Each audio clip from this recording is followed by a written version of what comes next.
Наш Иван в мастерской с 8 лет. Приходил вначале маленьким мальчиком, помогал в мастерской, смотрел, как работают взрослые, и вот так вот учился на месте. Школ виду до сих пор не существует. Все рассказывают и показывают частных маленьких мастерских, и детей обучают на месте. И что это касается самой техники. Наш мастер с вечера готовит себе заготовку: сода, песок и поташ. Песочная масса расплавляется при 1200 градусов, получается жидкое стекло.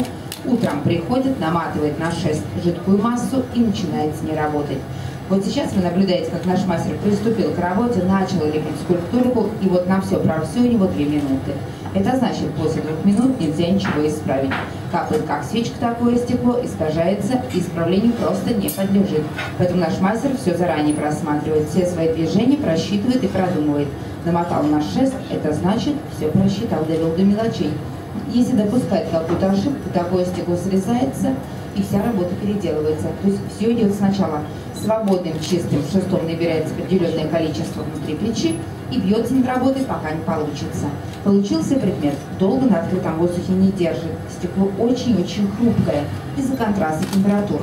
Вот, а такое изделие, если ему нравится, например, он заносит во вторую печку, срезает шеста и помещает во вторую печь.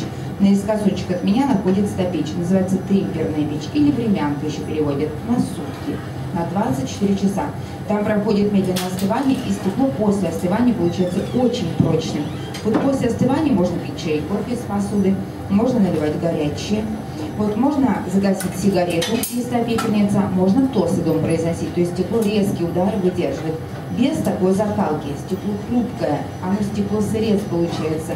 То есть наша лошадка это только для показа. Лошадка горячая, 500 градусов, идет контраст температур, в самой мастерской низкая температура, то есть не 500, а максимум 30.